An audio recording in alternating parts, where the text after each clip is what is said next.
Welcome back, everyone. I enjoyed the way this article began. It talked about how much kids love airplanes and airplane-related things. The airplane game, open your mouth, or pretending to be an airplane, pretending to pilot airplanes. That was me when I was quite young. Still is me on a weekend sometimes. But I have so many questions, but please continue. We'll get there. But when kids go on real airplanes, it can be a very stressful experience for them. You know, their ears are popping, they're sort of trapped, they're strapped into the seat, they don't really know what's going on or why, and it can be very scary and upsetting. They often cry a lot. I myself always feel disappointed if I'm sat anywhere near a baby on a flight. Yes. But it seems that one particular passenger was unaware of the reality of flying with small children. And when a baby was crying on his flight, he decided to get up and go and berate the mother of this baby for being unable to get the baby to hold its tongue. And I don't really understand this man. I don't know why he couldn't envision the fact that you can't just make babies be quiet on demand. Of course, the baby kept up its crying, and in fact, the man went on to be charged by the police for his behavior. And I bet he's regretting all that now. Yeah. So it just goes to show a little kindness, a little patience and understanding goes a long way.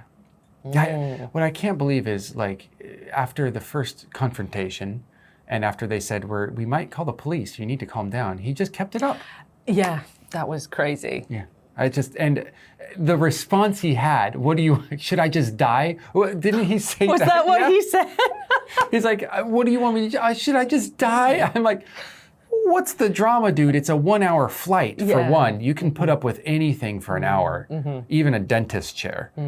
Hard, but you can.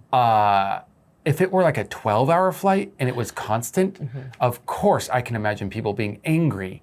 But again, the amount of anger directed towards the child and the mother was uncalled for. And I mean, it just all boils down to is he was having either a bad day, a bad life.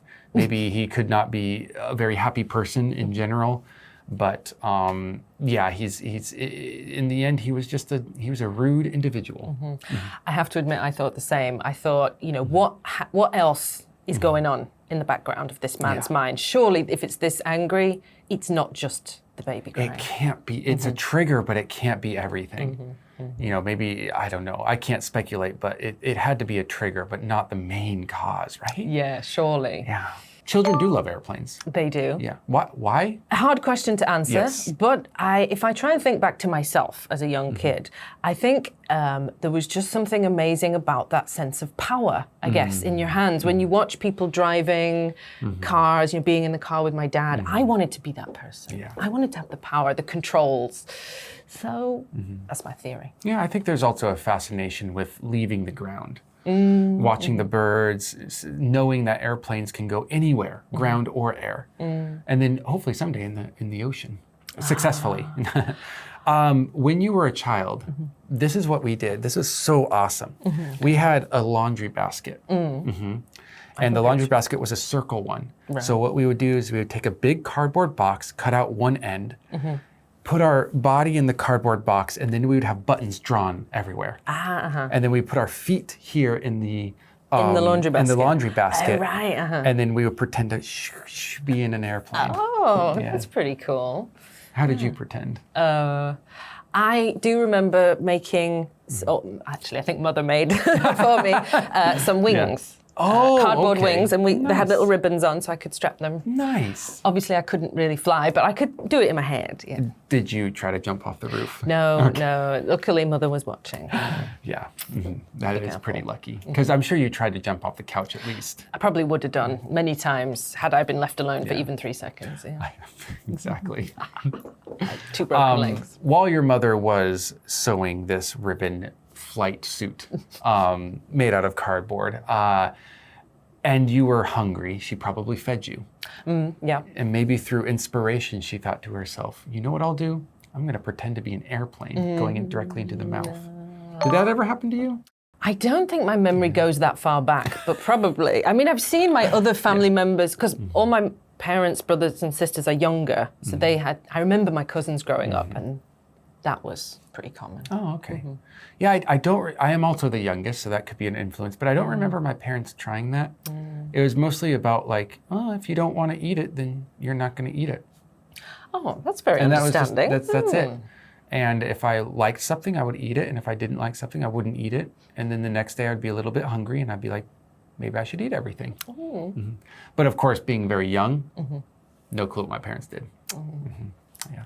Some kids are better eater than others. I think I wasn't a bad eater, but my little cousin, oh my goodness, until he was about 12, the only thing he ever ate was Dairy Lee sandwiches. Oh, but Like, they're so seriously. good though. They are good. I mean, I had mac and cheese a lot with hot dogs. How American. Yep.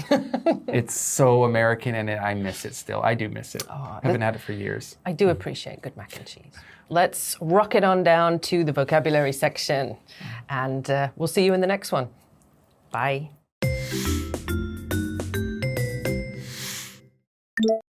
Tried and true.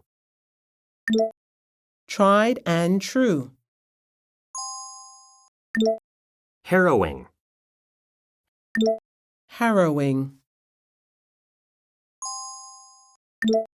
Envision. Envision. Keep it up. Keep it up. Go a long way. Go a long way.